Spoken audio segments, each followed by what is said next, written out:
En el corazón de Andalucía, la provincia de Huelva esconde un paisaje que desafía la lógica terrestre.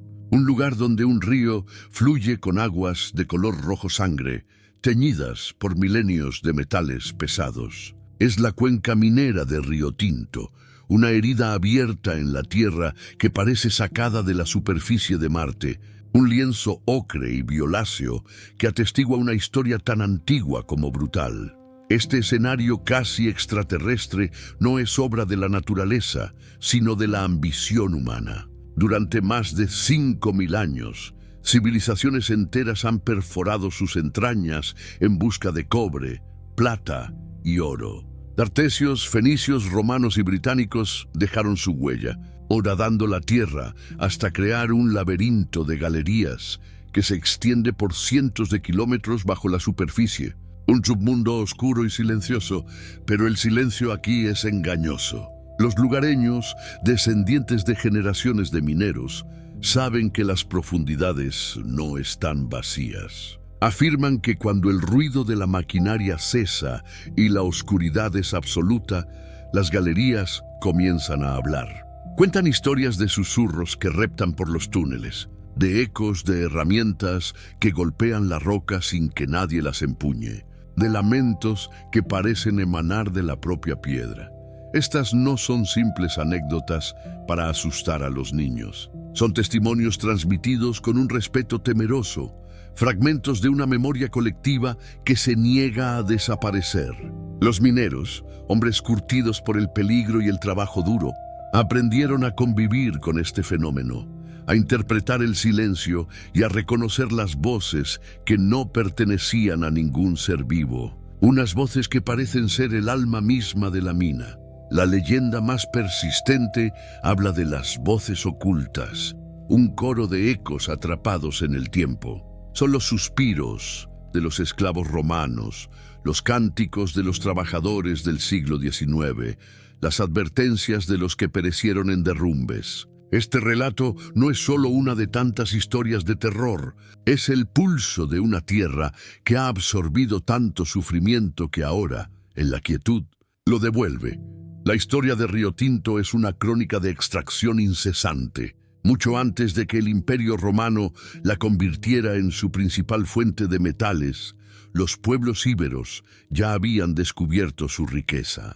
Cada capa de tierra extraída es una página arrancada de un libro geológico, revelando no solo vetas de mineral, sino también las cicatrices de una explotación que se remonta a los albores de la civilización occidental.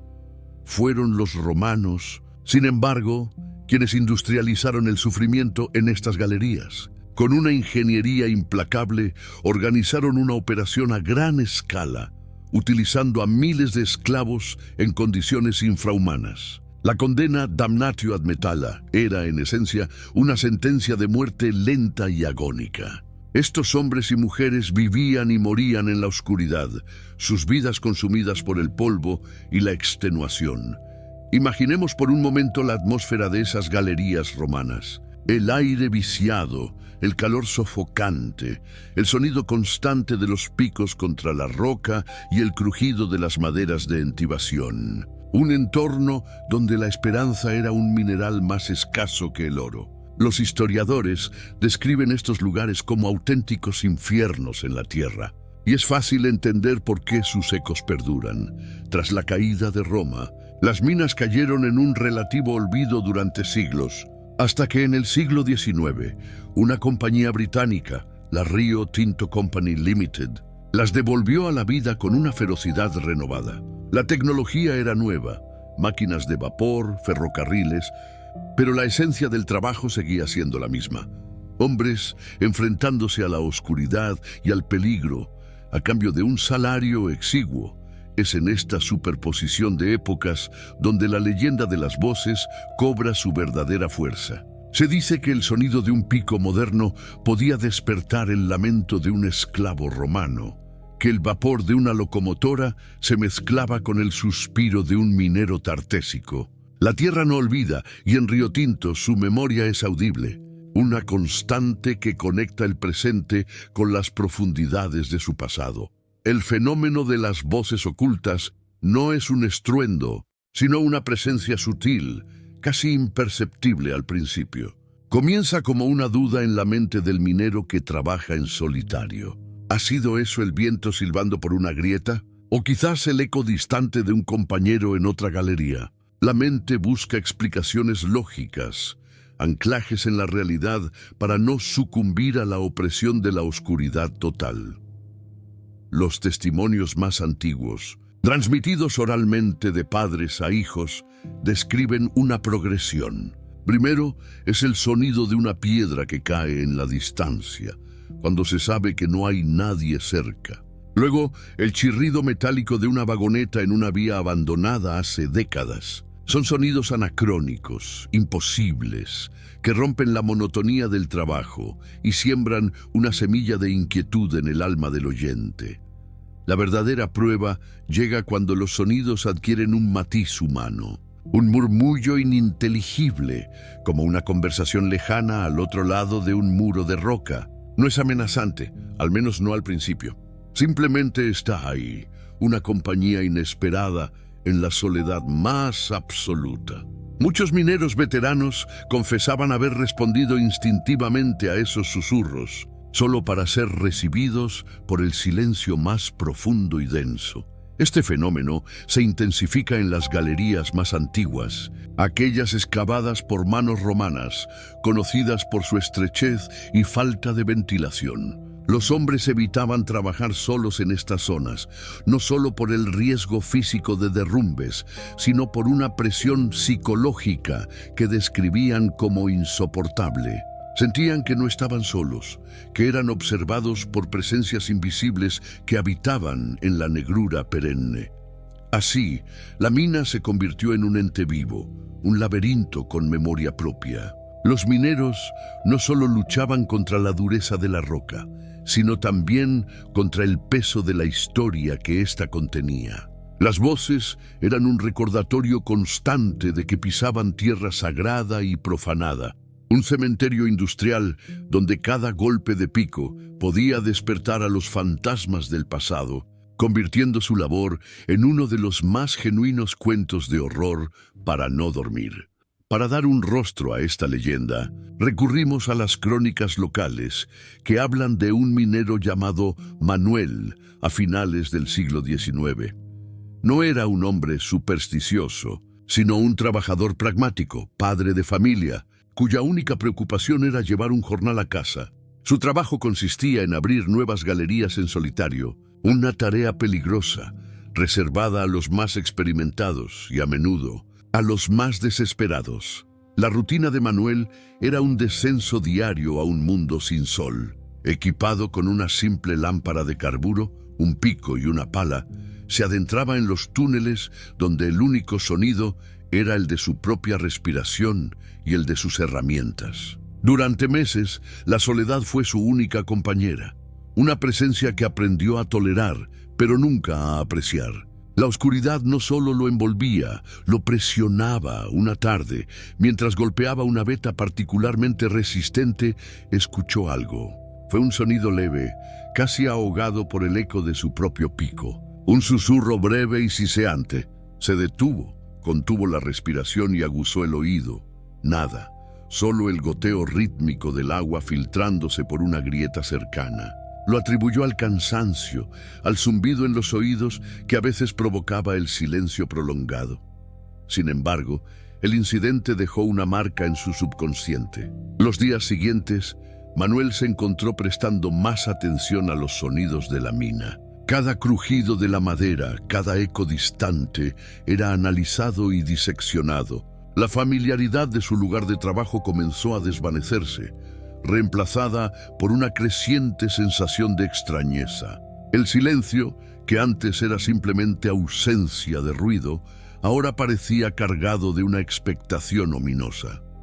No se atrevía a comentarlo con nadie. En el rudo mundo de la minería, admitir miedo o hablar de cosas extrañas era una invitación a la burla y al ostracismo.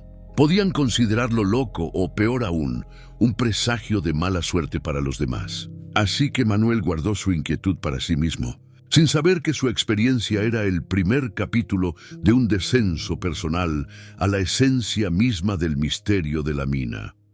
El primer encuentro de Manuel con lo inexplicable fue fácil de descartar. La mente humana es una experta en autoengaño, especialmente cuando la alternativa es aterradora. El agotamiento físico extremo, la mala alimentación y la constante inhalación de polvo de roca eran factores que podían provocar alucinaciones auditivas. Él lo sabía. Se lo repetía a sí mismo como un mantra para mantener la cordura en las profundidades. Continuó su trabajo con una determinación forzada, golpeando la roca con más fuerza, como si el esfuerzo físico pudiera acallar las dudas que surgían en su mente. Pero la mina parecía tener otros planes. Unos días después del primer susurro, mientras descansaba para comer un trozo de pan, vio un movimiento fugaz en el límite de la luz de su lámpara. Una sombra que se deslizó por la pared y desapareció. De nuevo, la lógica acudió en su rescate. Podría haber sido su propia sombra, distorsionada por la luz parpadeante del carburo. O quizás una rata, compañeras habituales de los mineros en las galerías. Sin embargo, la forma le había parecido vagamente humana, demasiado alta y delgada para ser un simple juego de luces. La sensación de ser observado se intensificó, convirtiéndose en una certeza helada. El trabajo del minero solitario es una batalla psicológica constante. La oscuridad total, el aislamiento y la conciencia del inmenso peso de la tierra sobre la cabeza crean una presión mental abrumadora. En este contexto, cualquier estímulo anómalo se magnifica. Manuel empezó a sentir que las paredes se estrechaban a su alrededor, que el aire se volvía más denso y difícil de respirar, síntomas clásicos de la ansiedad. Se aferraba a la racionalidad, pero la mina seguía susurrando. Las explicaciones lógicas comenzaban a parecer débiles, excusas frágiles contra una realidad que se imponía poco a poco. Su pragmatismo se estaba resquebrajando, astillado por el goteo constante de lo imposible. Manuel no estaba perdiendo la cabeza. Estaba siendo introducido a una verdad que la mina solo revelaba a aquellos que pasaban suficiente tiempo en su silencioso y oscuro abrazo. Para comprender la profundidad de la leyenda de Huelva, es necesario retroceder casi 2 milenios. Cuando Roma dominaba el mundo, las minas de Río Tinto se convirtieron en una pieza clave de su maquinaria económica. El cobre y la plata extraídos aquí financiaron legiones y construyeron ciudades, pero el precio se pagó con vidas humanas en una escala difícil de imaginar para la mente moderna. La condena a las minas, la damnatio ad metallia, era un castigo brutal. Los prisioneros de guerra, criminales y esclavos eran enviados a este rincón de Hispania para trabajar hasta la muerte. Despojados de su identidad, eran forzados a trabajar en jornadas interminables, en túneles estrechos y sin ventilación, con herramientas primitivas. Su esperanza de vida, una vez llegados a la mina, era de apenas unos meses. El historiador Diodoro Sículo describió las condiciones con horror, hablando de hombres que trabajaban desnudos en la oscuridad, azotados por los capataces, sin descanso ni alivio. Morían por derrumbes, por la inhalación de gases tóxicos o simplemente por puro agotamiento. Sus cuerpos a menudo ni siquiera eran recuperados, quedando sepultados para siempre en las mismas galerías que habían excavado con sus últimas fuerzas. Es este sufrimiento concentrado, esta desesperación masiva, lo que muchos creen que impregnó la propia roca. La energía de miles de almas pereciendo en la más absoluta miseria. No es difícil imaginar sus lamentos, sus maldiciones y sus plegarias ahogadas resonando a través del tiempo. Las voces que Manuel y otros escuchaban podrían no ser fantasmas en el sentido tradicional, sino un eco psíquico de aquel dolor. Por tanto, las galerías no son solo un espacio físico, sino un archivo histórico del sufrimiento. Cada veta de mineral está entrelazada con las historias de aquellos que murieron para extraerla. Al perforar la roca, los mineros modernos no solo buscaban cobre, sino que, sin saberlo, estaban excavando en una necrópolis, liberando los ecos de una tragedia de proporciones épicas que se negaba a ser silenciada por completo. La experiencia de Manuel dio un giro mucho más personal y aterrador. El fenómeno dejó de ser un conjunto de ruidos ambientales y ambiguos para convertirse en algo directo y consciente. Una tarde, mientras aseguraba una viga de madera, escuchó una voz clara, aunque débil, que pronunciaba su nombre: Manuel. El sonido fue tan nítido que se giró de inmediato esperando ver a un compañero. Pero estaba solo. El impacto fue demoledor. Un susurro anónimo puede atribuirse a la imaginación, pero una voz que te llama por tu nombre implica conocimiento, implica una inteligencia detrás del fenómeno.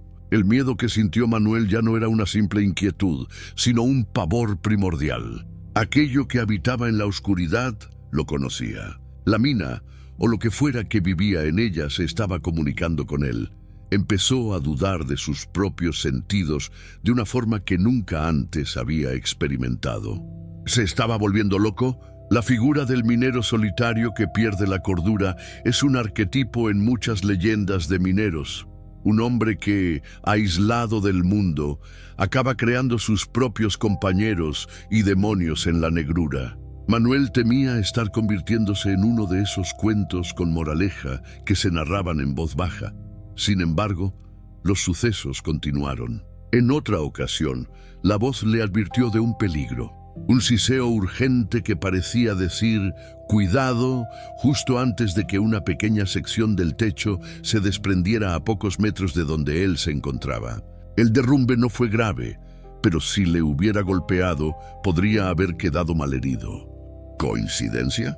¿O la mina le estaba advirtiendo, protegiéndolo? Esta dualidad era lo más perturbador.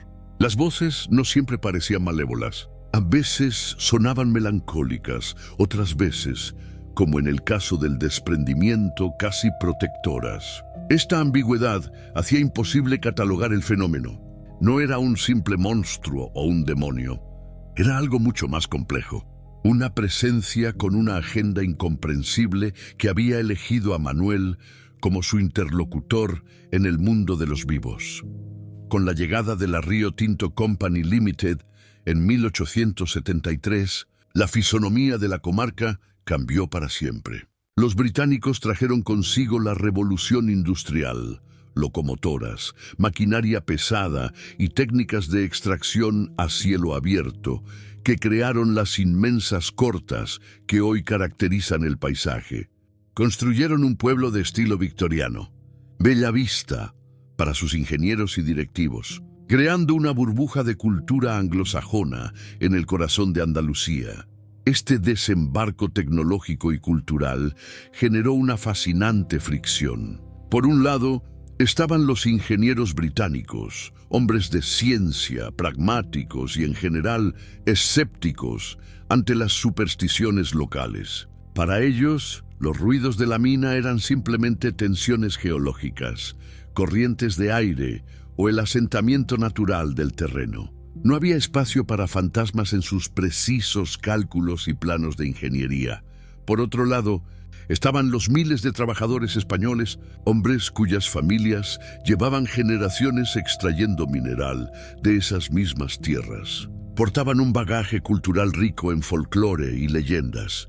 Para ellos, la mina no era solo una fuente de recursos, sino un lugar con su propia personalidad, sus propias reglas y sus propios habitantes invisibles. Respetaban la tierra de una forma que los extranjeros no siempre comprendían. Este choque de visiones se manifestaba en el día a día. Mientras un ingeniero británico calculaba la resistencia de una viga, el capataz español podía estar dejando una pequeña ofrenda en una hornacina para calmar a los duendes de la galería.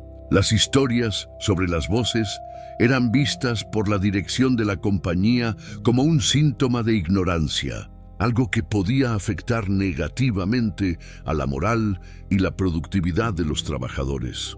Sin embargo, ni la ciencia ni la lógica pudieron erradicar por completo las leyendas. De hecho, la nueva tecnología pareció amplificarlas. El estruendo de la dinamita, según los mineros, despertaba a los espíritus más antiguos. El silencio que seguía a una explosión era, a menudo, más denso y estaba más cargado de susurros que nunca, como si la modernidad hubiera enfurecido a las viejas presencias de la mina. Manuel, atormentado por sus experiencias, finalmente rompió su silencio. No lo hizo de forma pública, sino en la intimidad de la cantina, después de varios vasos de vino con un grupo de compañeros de confianza. Con voz temblorosa, relató los susurros, la sombra y la voz que lo llamó por su nombre. Esperaba risas, burlas, pero en su lugar encontró un silencio denso y miradas de comprensión. Lentamente, uno a uno, los otros hombres comenzaron a compartir sus propias historias. Un veterano admitió haber escuchado el llanto de un niño en una galería sellada hacía 50 años. Otro juró haber visto la luz de una lámpara de carburo avanzar hacia él en un túnel sin salida para luego desvanecerse en la nada. Eran fragmentos de un rompecabezas que nadie se había atrevido a montar. Descubrieron que casi todos los que habían trabajado en las secciones más profundas y antiguas habían experimentado algo inexplicable. Habían guardado silencio por las mismas razones que Manuel: el miedo al ridículo, a perder su empleo, a ser tachados de locos. Pero en la seguridad de su pequeño círculo, el secreto se reveló como una verdad colectiva, una experiencia compartida que los unía más allá del trabajo. Esta revelación fue un alivio y una fuente de mayor temor para Manuel. Por un lado, confirmaba que no se estaba volviendo loco. Su experiencia era real, validada por otros. Pero, por otro lado, significaba que el fenómeno era objetivo, una presencia externa que acechaba en la oscuridad y que afectaba a cualquiera que se atreviera a invadir sus dominios más profundos y silenciosos. La leyenda de las voces ocultas no era, por tanto, el producto de una sola mente alterada, sino un fenómeno persistente y extendido. Era un secreto a voces, un pacto de silencio entre hombres que veían y oían cosas que desafiaban la razón, pero que debían seguir descendiendo a la oscuridad cada día para ganarse la vida. El miedo era real, pero la necesidad de alimentar a sus familias lo era aún más. En aquel círculo de confianza, un viejo capataz llamado Alonso, un hombre cuya piel parecía tallada en la misma roca de la mina, compartió una perspectiva diferente. Les habló de una creencia mucho más antigua que las historias de fantasmas, una que sus abuelos le habían transmitido y que se remontaba a tiempos prerromanos. No se trataba de espíritus de mineros muertos, sino de la propia tierra. Alonso les explicó la leyenda del lamento de la tierra. Según esta creencia ancestral, las montañas y las rocas no eran materia inerte, sino seres vivos con una memoria inmensa y una paciencia geológica. La extracción minera era vista como una herida constante, un acto de violencia que hacía sangrar a la tierra. Las voces, según él, no eran otra cosa que la expresión de su dolor. Este concepto animista ofrecía una nueva dimensión al misterio. Los susurros no eran necesariamente ecos del pasado humano, sino la voz activa de un ente geológico que sufría. Los derrumbes no eran accidentes, sino las convulsiones de la montaña tratando de cerrar sus heridas. Los sonidos de herramientas no eran fantasmas, sino la memoria de la roca, repitiendo el trauma de haber sido perforada una y otra vez. Para Manuel, esta idea fue extrañamente reconfortante. Si se enfrentaba a una montaña herida en lugar de a espíritus malévolos, el miedo se transformaba en una especie de respeto reverencial. Empezó a ver la mina de otra manera, no como un adversario al que conquistar, sino como un ser antiguo al que debía pedir permiso para tomar sus tesoros, tratando de causar el menor daño posible. La leyenda del lamento de la tierra conectaba el folclore minero local con creencias panteístas universales. es la idea de que la naturaleza tiene una voz y que si escuchamos con atención, podemos oírla. En el silencio absoluto de las galerías de Río Tinto, aislados de todo ruido moderno, los mineros como Manuel quizás no estaban sufriendo alucinaciones, sino que simplemente eran capaces de sintonizar con esa frecuencia primigenia y dolorosa. La tensión en la galería de Manuel alcanzó un punto de no retorno. La sensación de ser observado se había vuelto una constante, una presencia palpable en el aire denso y polvoriento. Trabajaba con una mezcla de miedo y resignación, siempre alerta, siempre esperando el siguiente suceso inexplicable. Y no tardó en llegar, esta vez de una forma que no podía ser ignorada ni racionalizada tan fácilmente. Estaba trabajando en una plataforma elevada, asegurando el techo del túnel. Había dejado su martillo pesado sobre una viga de madera a su lado, en un lugar perfectamente estable. De repente, el martillo salió despedido de la viga, como si una mano invisible lo hubiera empujado, y cayó al suelo a varios metros de distancia, produciendo un estruendo metálico que resonó por toda la galería. Manuel se quedó paralizado. No había habido temblores ni vibraciones. La viga estaba seca y nivelada. No había ninguna explicación física para que una herramienta tan pesada se moviera de esa manera. Miró a su alrededor, al vacío oscuro que lo rodeaba, y un escalofrío le recorrió la espalda. Esto no era un susurro ni una sombra, era una interacción física, una demostración de fuerza. El incidente, aunque no lo hirió, fue una clara advertencia. La presencia en la mina era capaz de manipular objetos del mundo físico. Ya no era un observador pasivo. Este nuevo conocimiento cambió las reglas del juego. Ahora cada herramienta, cada roca suelta, cada viga se convertía en una amenaza potencial. La mina no solo era psicológicamente opresiva, sino activamente peligrosa de una manera que iba más allá de los riesgos habituales. Regresó a la superficie ese día pálido y tembloroso. Contó lo sucedido a Alonso y a sus otros confidentes. La reacción fue de temor solemne. El viejo capataz afirmó que la tierra se estaba impacientando, que la intrusión había ido demasiado lejos. Lo que antes eran lamentos distantes se estaban convirtiendo en actos de resistencia física. La mina estaba empezando a defenderse de sus agresores. Frente a estas historias de terror, la ciencia ofrece explicaciones alternativas, perspectivas, que intentan despojar al fenómeno de su velo sobrenatural. Los geólogos y acústicos que han estudiado entornos subterráneos profundos conocen bien los extraños trucos que estos lugares pueden jugar con la percepción humana. Las minas son laboratorios naturales de fenómenos auditivos inusuales, lejos de ser espacios silenciosos y muertos. Uno de los principales sospechosos es el infrasonido.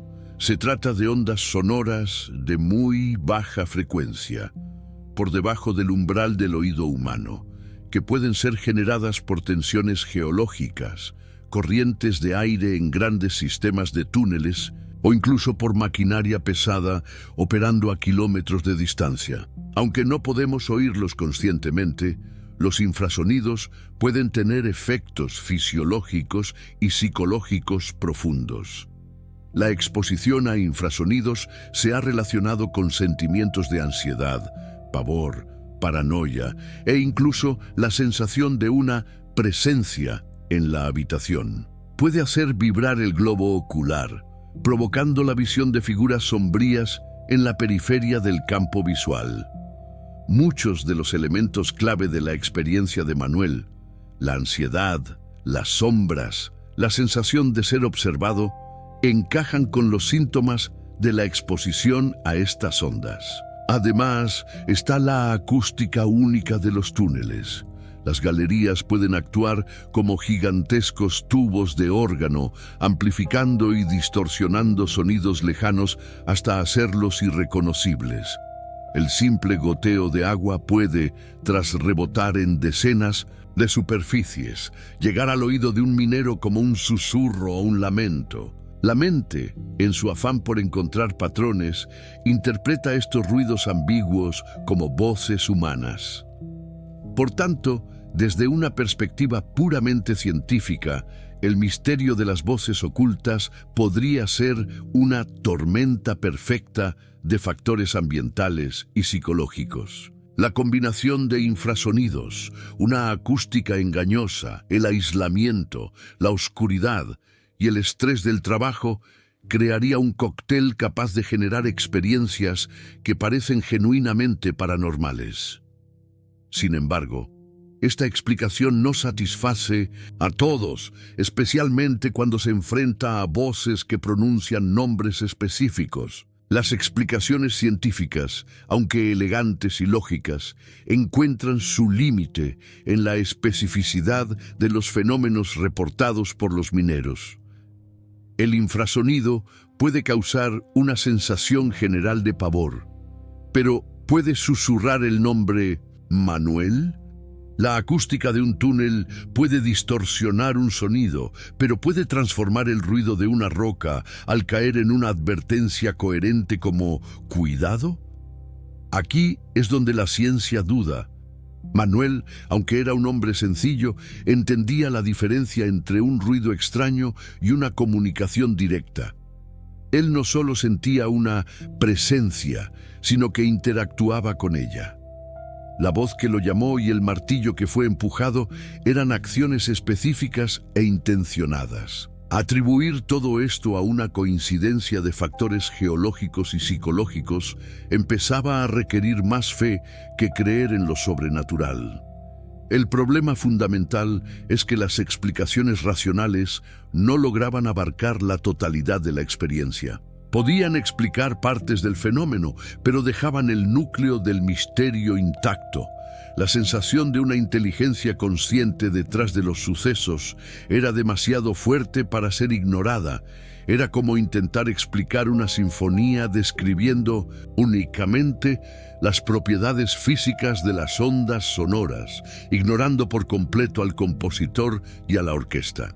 Este conflicto entre la experiencia personal y la explicación racional es el corazón de muchas historias paranormales.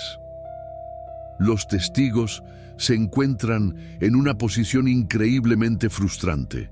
Saben lo que vieron y oyeron, pero el mundo exterior les ofrece explicaciones que se sienten incompletas o incluso insultantes, como si su propia percepción de la realidad fuera defectuosa. Esto los aísla aún más, encerrándolos con su experiencia.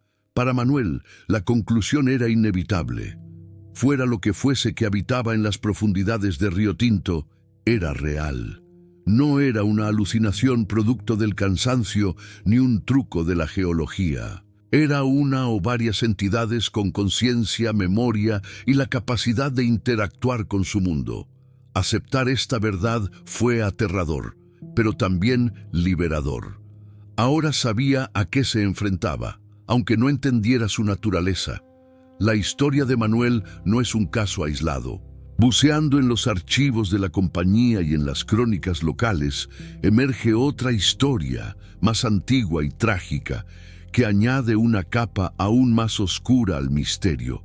Es la del minero solitario llamado Julián, que trabajó en las minas a mediados del siglo XIX, antes de la llegada masiva de los británicos, y que un día simplemente desapareció. Julián era conocido por ser un hombre introvertido y meticuloso. Llevaba un pequeño diario donde no solo anotaba detalles de su trabajo, sino también sus pensamientos y observaciones personales. Tras su desaparición, se organizó una búsqueda exhaustiva, pero nunca se encontró su cuerpo. Lo único que hallaron fue su diario, abandonado junto a sus herramientas en el fondo de una galería recién abierta. Las primeras páginas del diario son rutinarias, describiendo el avance diario, la dureza de la roca, el calor. Pero poco a poco, el tono cambia. Julián empieza a describir los mismos fenómenos que Manuel experimentaría décadas después. susurros ininteligibles, la sensación de no estar solo, herramientas que se movían inexplicablemente. Sus escritos son el testimonio de una cordura que se deshilacha lentamente. En sus últimas entradas, el pánico es evidente. Julián escribe que las voces se han vuelto claras y constantes. Hablan en una lengua que no reconoce, que describe como áspera y antigua, posiblemente latín. Escribe que las sombras ya no se ocultan en la periferia, sino que a veces toman forma, figuras altas y delgadas que lo observan desde el final del túnel, justo donde termina la luz. La última entrada, escrita con una letra temblorosa y casi ilegible, es escalofriante.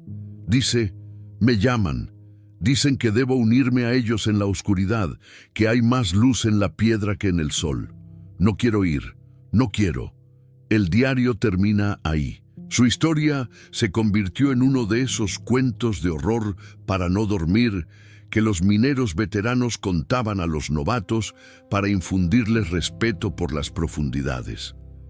Para los directivos británicos de la Rio Tinto Company, estas historias eran, en el mejor de los casos, una molestia y, en el peor, una amenaza para la producción. Desde sus despachos en el pueblo de Bellavista, con sus jardines cuidados y su club social, el oscuro y supersticioso mundo de sus trabajadores españoles parecía muy lejano, casi medieval.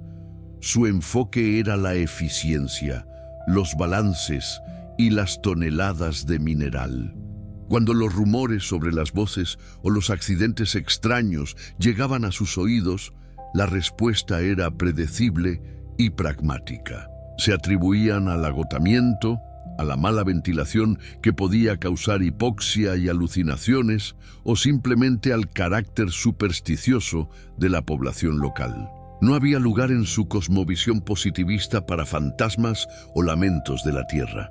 Eran problemas que se resolvían con mejor ventilación y más disciplina.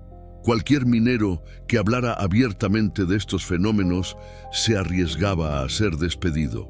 La compañía temía que el pánico se extendiera, provocando que los trabajadores se negaran a entrar en ciertas galerías o, peor aún, que exigieran primas de peligrosidad por motivos irracionales. El silencio no solo era impuesto por el miedo a lo sobrenatural, sino también por el miedo, muy real, a perder el sustento de la familia.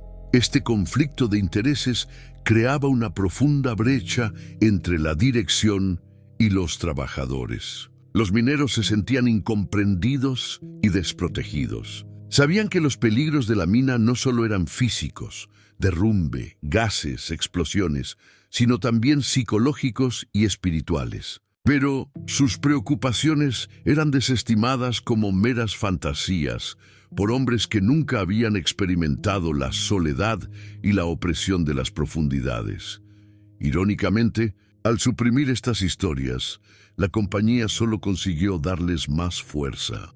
Los rumores se extendieron en secreto, en susurros, de forma muy parecida a las propias voces de la mina. La leyenda se convirtió en un símbolo de resistencia cultural, una verdad de los trabajadores frente a la lógica fría e implacable de los patrones. Una forma de afirmar que había cosas que no podían ser extraídas, pesadas y vendidas. Manuel llegó a un punto de ruptura. Vivir con el miedo constante, la duda y el secreto se había vuelto insoportable. Necesitaba respuestas, o al menos una confrontación directa con el fenómeno que lo atormentaba. Tomó una decisión arriesgada y desesperada.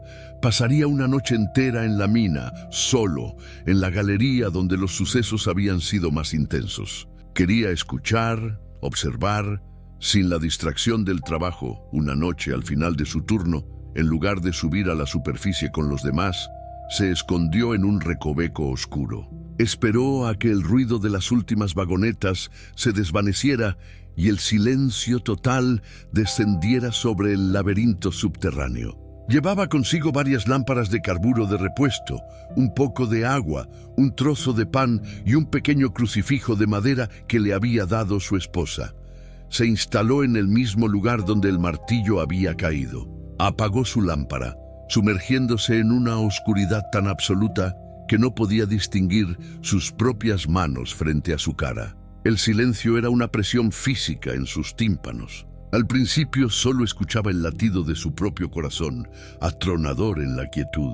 Los minutos se estiraban como horas. Era un acto de valentía nacido de la desesperación. Se estaba enfrentando a lo desconocido en su propio territorio, despojado de la falsa seguridad que le daba el ruido de su trabajo. Estaba ofreciéndose como cebo, como testigo, esperando que la presencia o presencias se manifestaran. Cada crujido de la roca, cada goteo de agua, era un sobresalto que ponía a prueba sus nervios. En su mente se repetía que debía mantener la calma, que el pánico era su peor enemigo. No estaba allí para luchar, sino para entender. Quería escuchar lo que las voces tenían que decir, ver lo que las sombras querían mostrar. Su vigilia no era la de un cazador de fantasmas, sino la de un hombre que buscaba comprender la naturaleza de la prisión psicológica en la que se había convertido su lugar de trabajo. Tras varias horas en la oscuridad total, cuando el frío de la tierra empezaba a calar en sus huesos, comenzó. No fue un susurro, sino un murmullo lejano, como el de una multitud congregada a mucha distancia. Lentamente, el sonido se fue acercando, creciendo en intensidad. Manuel encendió su lámpara, pero el túnel seguía vacío. El sonido parecía venir de todas partes y de ninguna a la vez. Pronto, el murmullo se descompuso en sonidos individuales. Pudo distinguir el sonido metálico y rítmico de los picos romanos, diferentes al de las herramientas modernas. Escuchó el latigazo de un capataz y un quejido de dolor. Oyó frases cortas en una lengua gutural que no comprendía, pero que estaba cargada de angustia y desesperación. Eran los ecos de la damnatio ad metalla. Luego otra capa de sonido se superpuso. El traqueteo de las vagonetas del siglo XIX, los cánticos de trabajo de los mineros andaluces, toses secas y agónicas causadas por el polvo. Escuchó conversaciones enteras, fragmentos de vidas pasadas que se reproducían en la galería como en una grabación fantasmal. Eran las almas de su propia gente, sus antepasados, atrapados en un bucle eterno de trabajo y sufrimiento. La experiencia fue abrumadora, una cacofonía de historia y dolor que amenazaba con destrozar su mente. No era un simple fenómeno auditivo.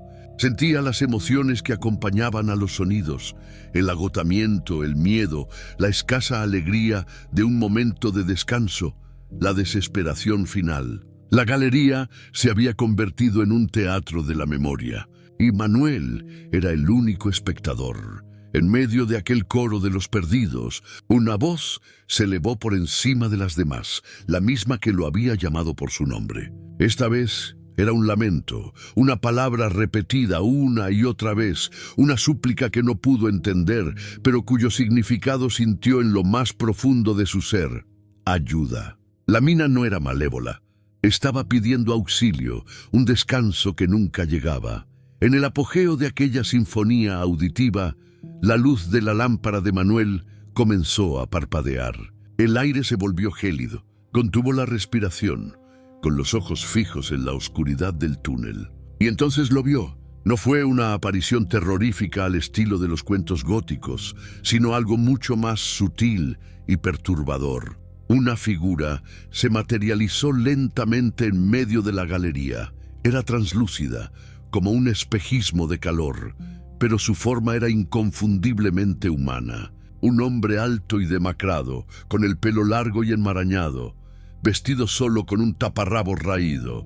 En sus muñecas y tobillos, Manuel pudo distinguir los contornos espectrales de unos grilletes. Su rostro estaba hundido, sus ojos vacíos, una máscara de puro agotamiento y desesperanza. Era la imagen de un esclavo romano. La figura no hizo ningún gesto amenazante. Simplemente estaba allí, de pie, mirando en dirección a Manuel, aunque no parecía verlo realmente. Estaba atrapado en su propio tiempo, en su propio infierno personal. Lentamente levantó un pico fantasmal y lo golpeó contra la pared de la galería. No produjo ningún sonido. El acto era completamente mudo, un pantomima de su tormento eterno. Para Manuel, el miedo se transformó en una profunda y abrumadora compasión. Aquello no era un monstruo, era el espíritu de un hombre que había sufrido una crueldad inimaginable. Un ser humano cuya identidad había sido borrada y cuyo único legado era el eco de su sufrimiento. La aparición no buscaba asustar, sino mostrar. Era un testimonio viviente, o más bien no muerto, de la historia oculta de la mina. La visión duró solo unos segundos antes de desvanecerse como humo. Pero la imagen quedó grabada a fuego en la mente de Manuel. Ya no había duda. La mina estaba habitada por los recuerdos de aquellos que habían perecido en su interior, sus espíritus condenados a repetir su trabajo y su dolor por toda la eternidad. La leyenda era real y era infinitamente más trágica de lo que jamás había imaginado. Manuel subió a la superficie al amanecer, pero no era el mismo hombre que había descendido la noche anterior. La experiencia lo había vaciado, dejando una huella indeleble en su psique. Sus compañeros notaron el cambio de inmediato. Había un vacío en su mirada, una distancia que antes no existía. Parecía haber envejecido 10 años en una sola noche. El terror había sido reemplazado por una profunda melancolía. Lo que Manuel experimentó esa noche se asemeja a lo que hoy conocemos como un trauma psicológico profundo. Fue testigo de un sufrimiento concentrado, de una manifestación de dolor histórico que su mente apenas pudo procesar. En términos modernos, podríamos hablar de un episodio de estrés postraumático, pero en su época no había palabras para describir las cicatrices que no se veían en la piel. Ya no podía trabajar en la mina. Cada vez que intentaba descender, la ansiedad lo paralizaba. El sonido del pico contra la roca le traía de vuelta la cacofonía de voces. La oscuridad ya no era simplemente ausencia de luz, sino un portal a aquel teatro de los horrores. Su cuerpo se rebelaba contra la idea de volver a ese lugar. La mina lo había marcado y luego lo había expulsado. Su historia sirve como un poderoso recordatorio de las consecuencias realistas de enfrentarse a situaciones de extremo peligro y estrés, ya sean físicas o psicológicas. Los mineros no eran figuras de ficción en una historia de terror. Eran personas reales, con familias, miedos y un límite de resistencia. La mina no solo se cobraba vidas en accidentes, sino que también devoraba la salud mental de los que sobrevivían.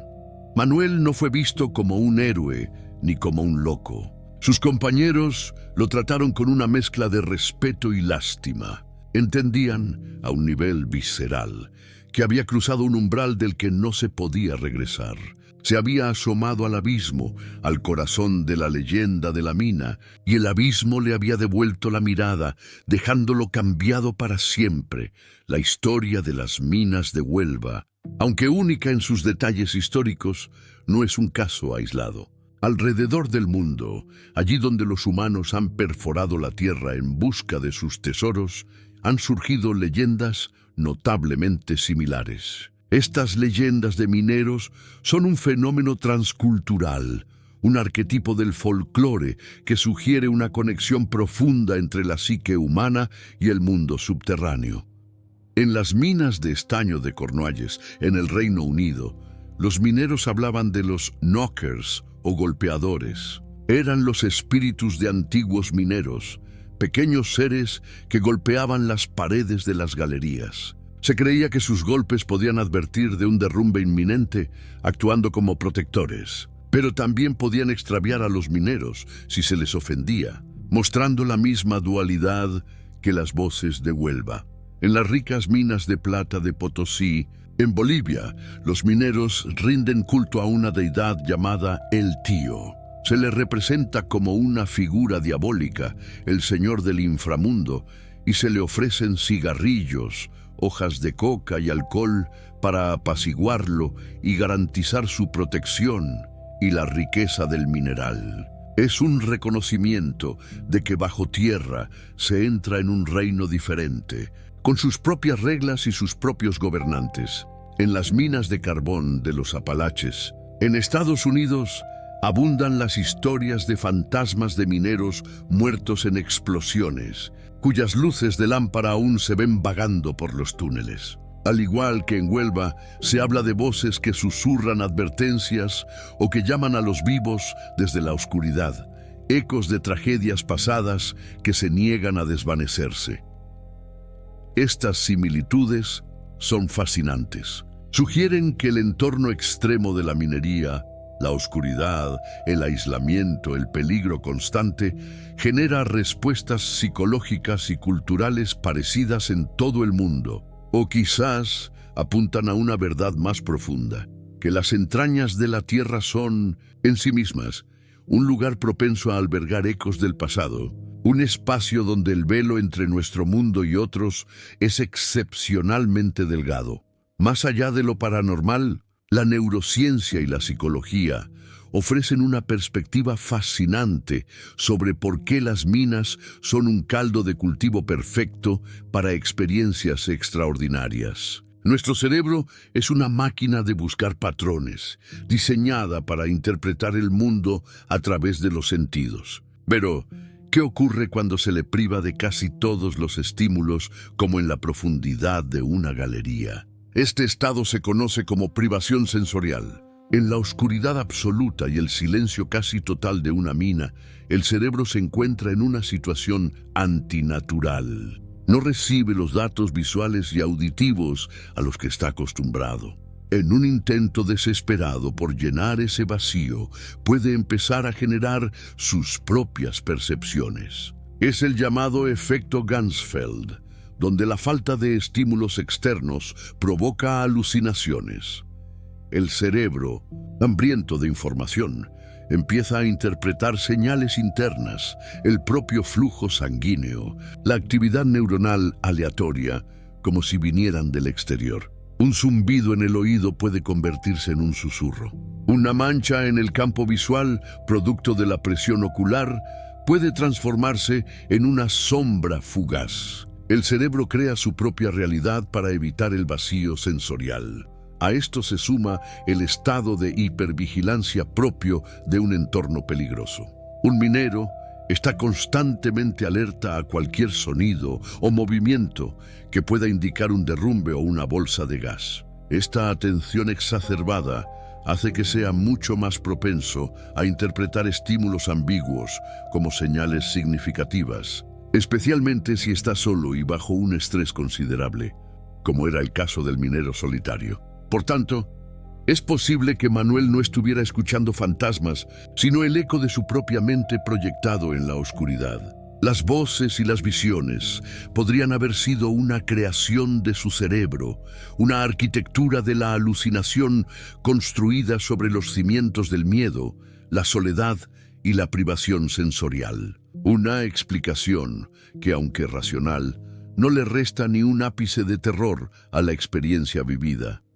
No solo los trabajadores supersticiosos reportaron fenómenos extraños. Existen registros, aunque discretos, de que incluso algunos de los científicos y técnicos británicos se encontraron con lo inexplicable. Uno de los casos más interesantes es el de un geólogo llamado Arthur, un hombre de ciencia formado en Cambridge, cuyo trabajo consistía en cartografiar las nuevas galerías y evaluar la calidad del mineral. En sus informes técnicos, Arthur era el epítome del rigor científico. Sin embargo, en su diario personal, encontrado muchos años después, revelaba una lucha interna. Describía cómo, trabajando en solitario en las profundidades, había registrado anomalías acústicas persistentes que no se correspondían con ninguna actividad sísmica conocida. Usaba un lenguaje técnico para describir lo que los mineros llamaban simplemente voces. Escribió sobre resonancias de frecuencia compleja que parecían imitar el habla humana y sobre fluctuaciones lumínicas esporádicas en túneles sin corriente eléctrica. Como científico, se negaba a aceptar una explicación sobrenatural. Intentó teorizar sobre la piezoelectricidad del cuarzo en la roca, que bajo una presión inmensa podría generar descargas de energía, o sobre bolsas de gas que al liberarse producían sonidos extraños. Sin embargo, sus propias notas revelan su frustración. Ninguna de sus hipótesis científicas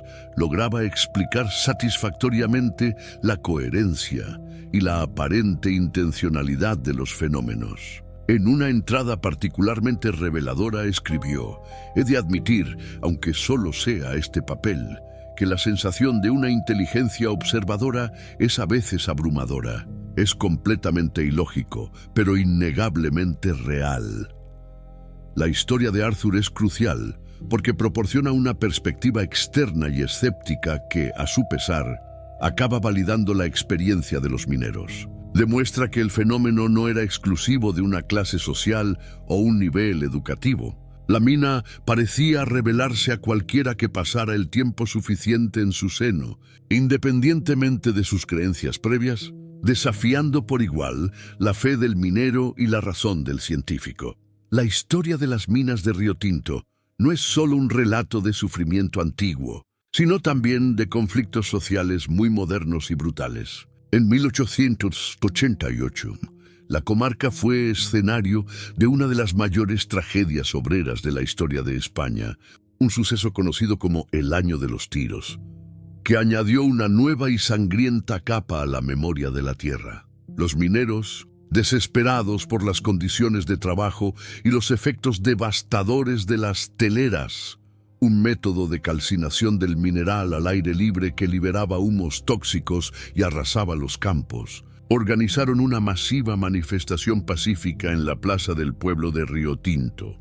Hombres, mujeres y niños se reunieron para exigir a la compañía británica el fin de esta práctica contaminante.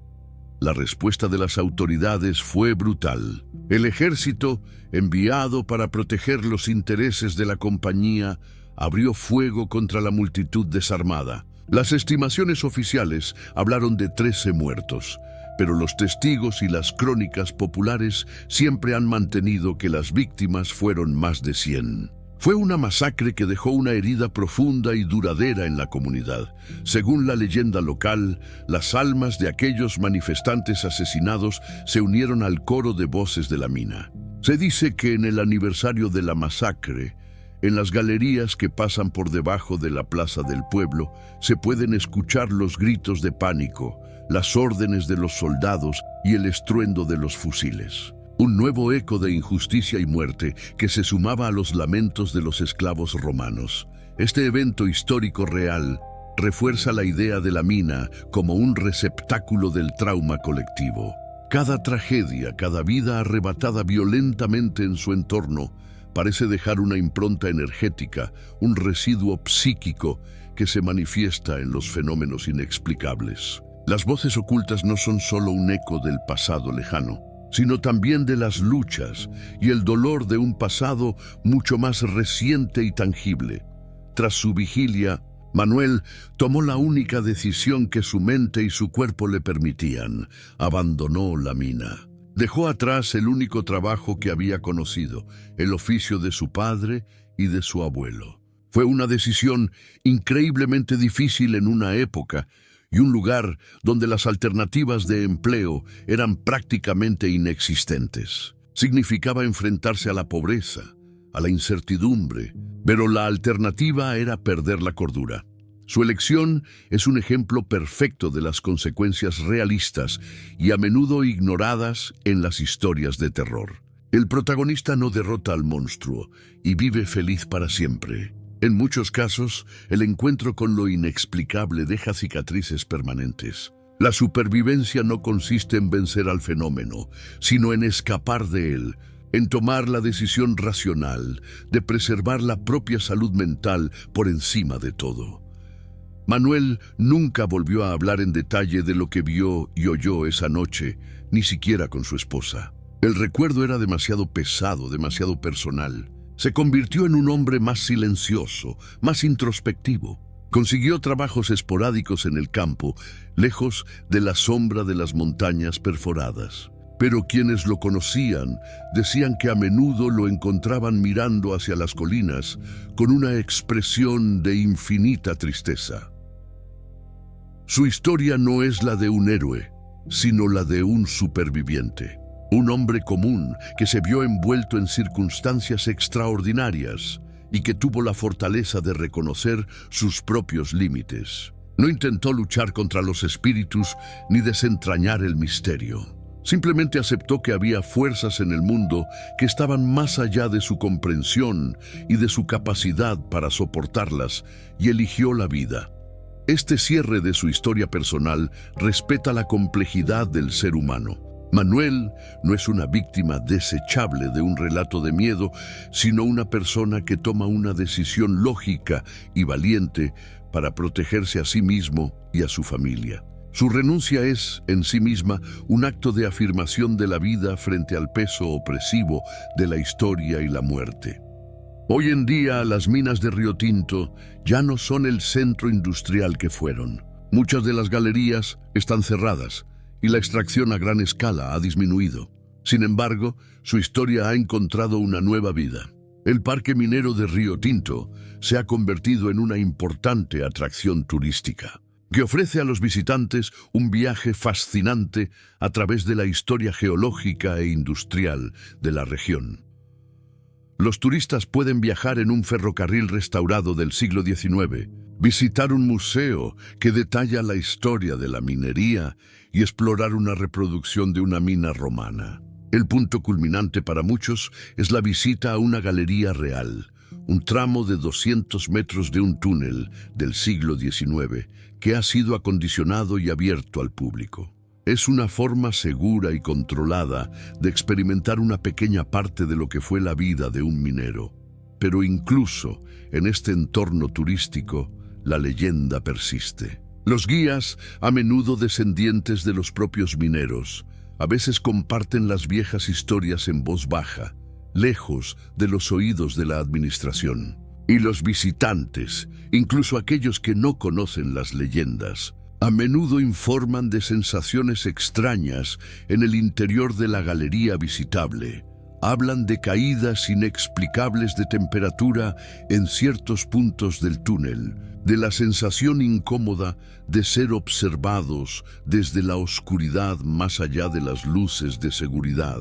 Y algunos incluso afirman haber escuchado susurros débiles cuando se alejan un poco del grupo. Otros han capturado extrañas anomalías en sus fotografías, orbes de luz o figuras empañadas que no estaban allí en el momento de tomar la foto. De esta manera, la mina sigue hablando, aunque de forma más sutil. El misterio no ha sido domesticado ni erradicado por el turismo. Simplemente se ha replegado a las sombras, a las galerías más profundas y cerradas, esperando a aquellos que estén dispuestos a escuchar más allá del discurso del guía. La leyenda de las voces ocultas sigue viva, susurrando su historia a una nueva generación de oyentes. Con la llegada de la era moderna, la búsqueda de respuestas en las minas de Huelva ha adoptado nuevas formas. Equipos de investigadores paranormales, armados con tecnología sensible, han descendido a las galerías permitidas, buscando capturar evidencias empíricas de los fenómenos que los mineros solo podían describir con palabras. Sus herramientas son magnetómetros, cámaras térmicas y, sobre todo, grabadoras de audio de alta sensibilidad. El objetivo principal de estas investigaciones es la captura de psicofonías o fenómenos de voz electrónica. FV consiste en grabar audio en un lugar supuestamente encantado, a menudo en silencio total, para luego analizar la grabación en busca de voces o sonidos que no eran audibles para el oído humano en ese momento. Los resultados obtenidos en Río Tinto han sido, según afirman, escalofriantes. En las grabaciones se han registrado supuestamente voces que responden a preguntas de los investigadores, lamentos, gritos, e incluso frases en lo que algunos expertos han identificado como un posible latín vulgar. Estas voces a menudo tienen un timbre metálico y antinatural, y su origen sigue siendo un tema de intenso debate entre creyentes y escépticos.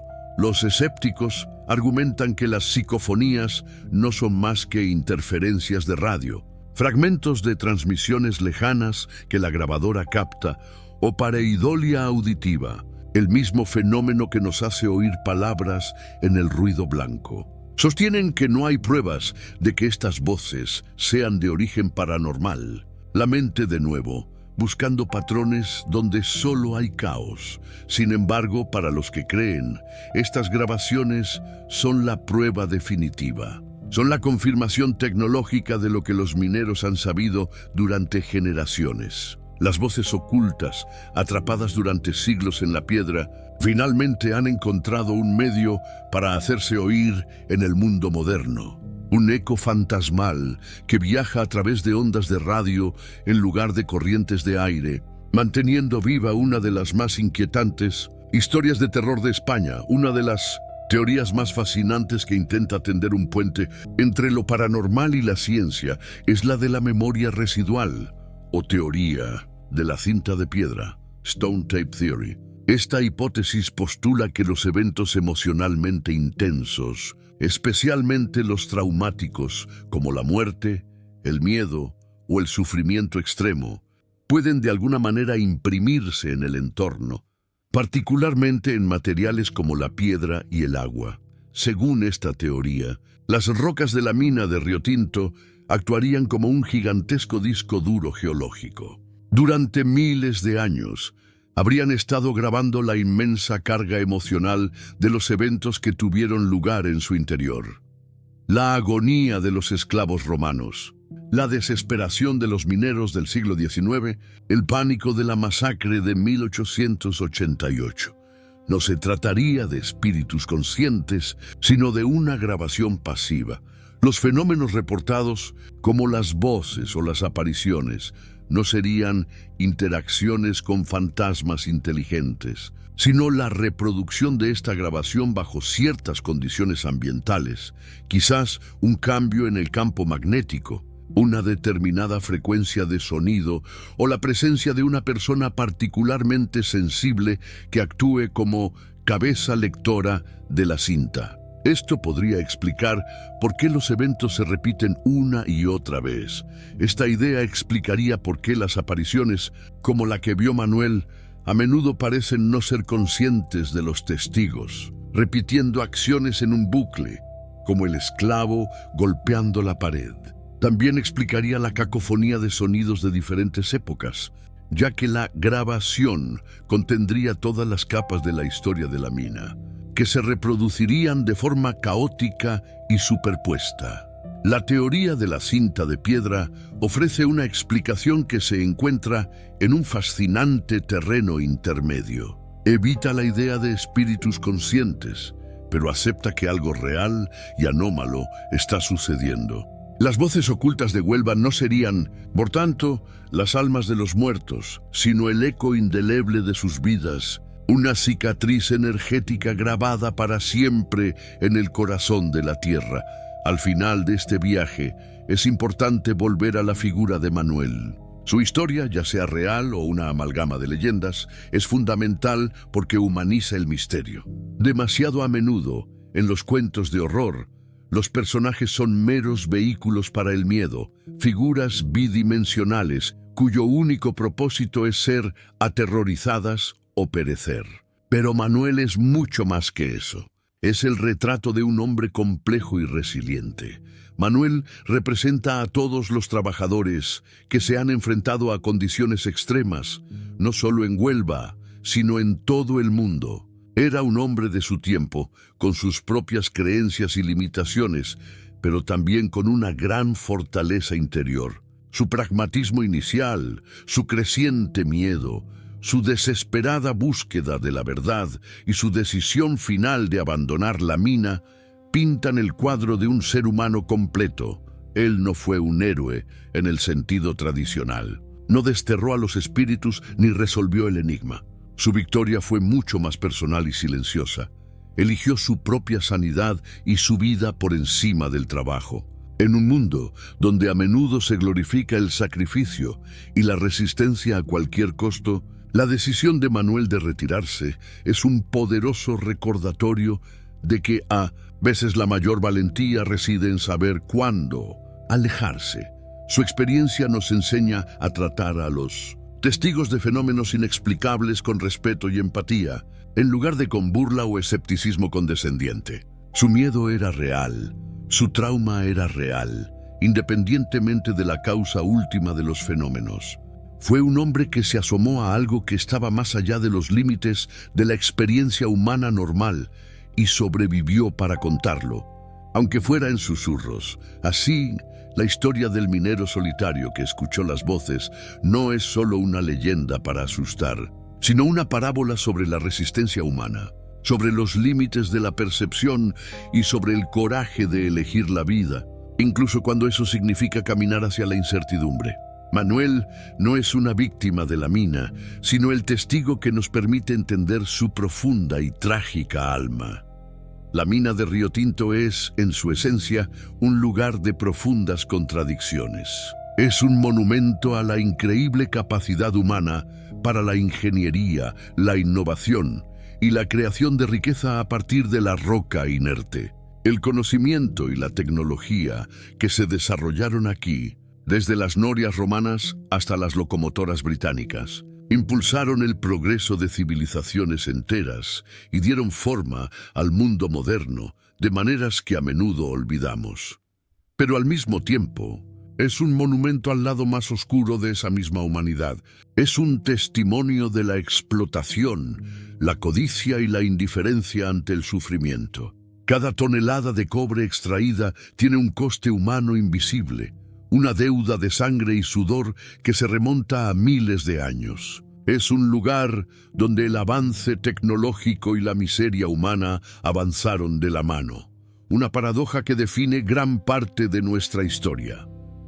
Esta dualidad es el motor que alimenta su leyenda. Las voces ocultas son la manifestación de esta contradicción. Son el precio oculto del progreso, el reverso oscuro de la riqueza. Son el recordatorio de que la tierra que nos da sus tesoros también puede convertirse en la tumba de aquellos que los extraen. La mina es a la vez cuna de la industria y necrópolis del trabajador. Comprender esta dualidad es clave para entender por qué la leyenda ha perdurado con tanta fuerza. No es simplemente una historia de fantasmas. Es un comentario social y moral sobre la naturaleza de la industria y el capitalismo. Es una forma de dar voz a aquellos que la historia, escrita por los vencedores y los dueños de las compañías, silenció. Las voces son la conciencia culpable de la mina. Por eso, al visitar Río Tinto, uno no solo se maravilla ante la escala de la obra humana, sino que también siente un peso, una melancolía que impregna el aire. Es la conciencia de este doble legado, de la riqueza construida sobre el dolor. Es la comprensión de que la belleza marciana de su paisaje es, en realidad, una cicatriz y que en el silencio de sus galerías todavía resuena el eco de su inmenso coste humano.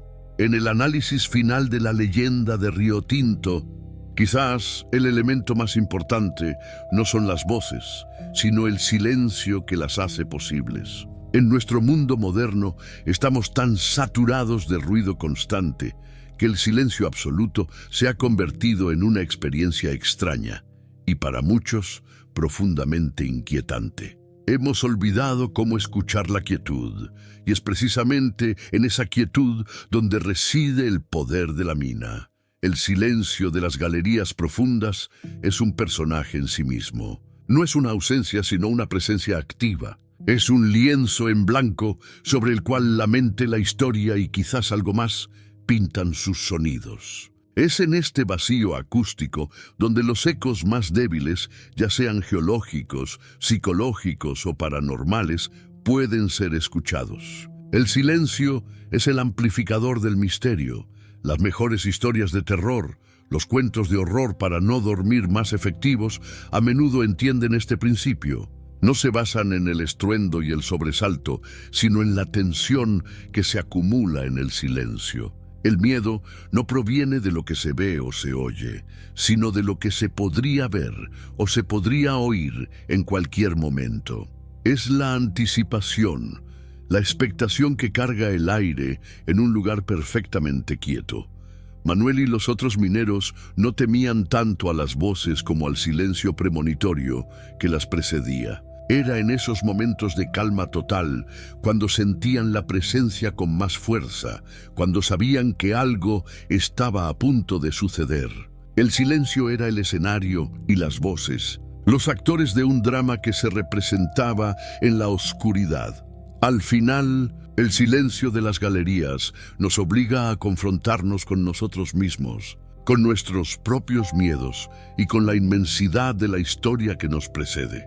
Nos enseña que para escuchar las historias más profundas, primero debemos callar y prestar atención. Las voces de Río Tinto, sean lo que sean, solo se manifiestan a aquellos que tienen el coraje de sumergirse en su profundo y elocuente silencio.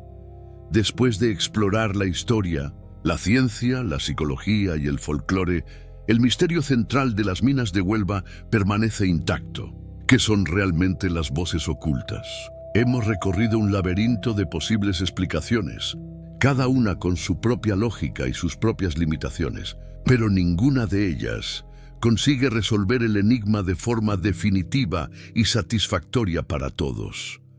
Son las almas torturadas de miles de mineros, atrapadas en un purgatorio subterráneo, condenadas a repetir su sufrimiento por la eternidad. Esta es la explicación paranormal, la que habla de fantasmas y de una vida después de la muerte. Es la más aterradora, pero también la que, para muchos, ofrece un extraño consuelo al dar un propósito y una identidad a los fenómenos, o son, quizás, una compleja alucinación colectiva, producto de la privación sensorial, el infrasonido y el estrés psicológico extremo. Esta es la explicación científica, la que apela a la razón y a los mecanismos conocidos del cerebro humano. Despoja al misterio de su magia, pero lo arraiga en una realidad comprensible, aunque no menos fascinante por ello. Podría ser, en cambio, un fenómeno de memoria residual, una grabación psíquica de eventos traumáticos impregnada en la propia roca. Esta teoría híbrida nos sitúa en un territorio intermedio, donde la física y la metafísica se encuentran. No hay fantasmas, pero la historia tiene un peso y una energía que pueden manifestarse de formas inexplicables en nuestro presente. La verdad es que probablemente nunca lo sabremos con certeza. Y es precisamente esta ambigüedad, esta falta de una respuesta final, lo que otorga a la leyenda su poder y su longevidad. El enigma nos obliga a cuestionar los límites de nuestra percepción, la naturaleza de la realidad y el verdadero peso del pasado. Las voces nos hacen preguntas que quizás no están destinadas a ser respondidas. Las minas de Río Tinto son mucho más que un yacimiento geológico o una atracción turística.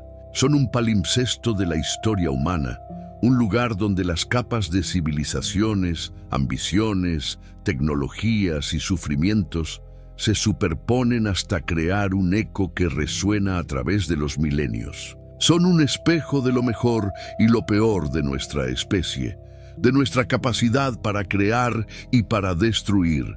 Las voces ocultas, ya sean reales o imaginadas, son el alma de este lugar. Son la suma de todas las vidas que se invirtieron y se perdieron en la extracción de sus tesoros. Son el recordatorio de que cada objeto de cobre, cada joya de plata, tiene una historia oculta, a menudo trágica. Son la conciencia de la tierra, una tierra que ha dado mucho y a la que se le ha arrebatado aún más. La historia de Manuel, el minero solitario, nos enseña que el pasado nunca está realmente muerto ni enterrado. Permanece con nosotros, en los lugares que habitamos, en las historias que contamos y a veces en los susurros que creemos escuchar en el silencio. Nos recuerda que debemos escuchar esos ecos, no con miedo, sino con respeto y compasión por aquellos que vinieron antes que nosotros. Así que la próxima vez que se encuentren en un lugar cargado de historia, presten atención al silencio. Quizás descubran que no está tan vacío como parece. Quizás, si escuchan con suficiente atención, puedan oír las voces del pasado no como una amenaza, sino como un ruego para que su historia no sea olvidada y para que sus sacrificios no hayan sido en vano. ¿Y tú, qué crees que son las voces de Río Tinto? ¿Ecos de espíritus, trucos de la mente o la memoria de la propia tierra? Deja tu teoría en los comentarios, nos encantaría conocer tu opinión. Si te ha gustado este viaje a las profundidades del misterio, no olvides suscribirte y activar las notificaciones para no perderte nuestras próximas exploraciones de lo inexplicable.